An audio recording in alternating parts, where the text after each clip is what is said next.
Good morning friends. Welcome to my channel Botanical Diary 23. Botanical Diary 23 তে আপনাদের সকল দর্শক বন্ধুদেরকে জানাই অনেক অভিনন্দন। বন্ধুরা, দীর্ঘ সময় ধরে আপনাদের কারোর সাথে আমি কোনো রকমভাবে ভিডিও সেরকম দিতেও পাচ্ছি না এবং যোগাযোগও করতে পারছি না। আপনারা অনেকেই জানেন আমি কর্মসূত্রে আমার যে জায়গা ছিল পশ্চিমবাংলা, সেই জায়গা ছেড়ে আমি অনেকটা দূরের একটা ভিন্ন রাজ্যে আমি চলে এসেছি। তো একটা ভিন্ন রাজ্যে চলে যাওয়াতে আমার যে বারান্দা ছিল, ব্যালকনি ছিল, সেখানকার গাছ ছিল, সে সমস্ত সব ছেড়ে দিয়ে আমাকে আসতে হয়েছে। যদিও গাছপালাগুলো এখনও ওখানটায় বেশ কিছু আছে, বেশ কিছু নষ্ট হয়ে গেছে, সেগুলোর অবস্থাটাও আপনাদেরকে আমি কোনো সময় ভিডিও বানিয়ে দেখাবো।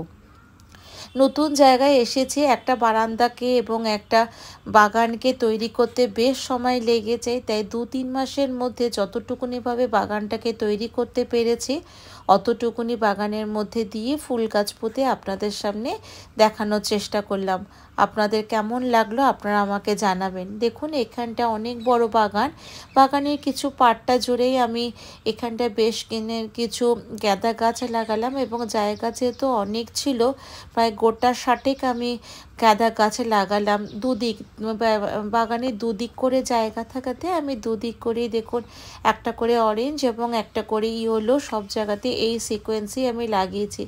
এবং গাছগুলো আমি যে জায়গায় থাকি সেখানটা নার্সারি আছে, সেটা একটা কোম্পানি নার্সারি বাগ বলা হয়, বা আজাদ বাগ বলে একটা নার্সারি যা আছে, সেখান থেকে এই গাছগুলোকে হলুদ এবং অরেঞ্জ এই গাঁদা গাছগুলো আমি 1 টাকা করে কিনে নিয়ে এসেছি। অনলি ₹1 করে আমি কিনে নিয়ে এসেছি, কারণ ওটা সরকারি একটা নার্সারি।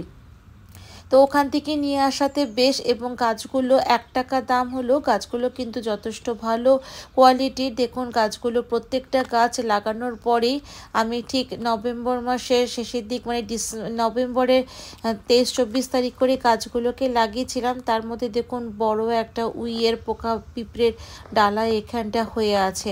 তো তাতেও অসুবিধা কিছু এখনও অবধি হয়নি, ওরা ওদের মতনই আছে। আর আমি এরকম লাইন করে গাছগুলো লাগিয়ে দিয়েছি। যেহেতু কোয়ার্টার অনেকটা জায়গা আছে, কিছুটা পাতা বাহার গাছ লাগিয়েছি এবং যতটা জায়গা দুধার ধরে যতটুকুনি জায়গা ছিল পুরো গাছটাতেই আমি এরকম অরেঞ্জ এবং হলুদ রঙের গাঁদার গাছগুলো লাগিয়ে দিয়েছি। এই দিকটাতে আছে এবং সাফিসিয়েন্ট সানলাইটও পাচ্ছে।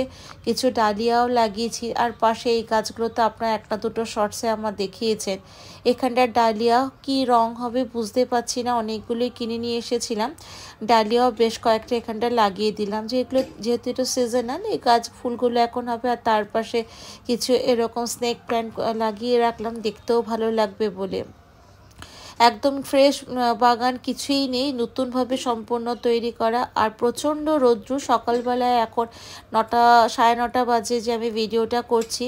আমার মানে ছায়াটাও আপনারা দেখতেই পাচ্ছেন। কিছু মানি প্ল্যান্ট বাড়ির থেকে কলকাতা থেকে নিয়ে গেছিলাম, নিয়ে গিয়ে দেখুন একটু মানি প্ল্যান্টের গাছও লাগিয়েছি, যাতে মানি প্ল্যান্ট গাছে দিয়ে একটুখানি ঘর ডেকোরেশন কাজগুলো করতে পারি।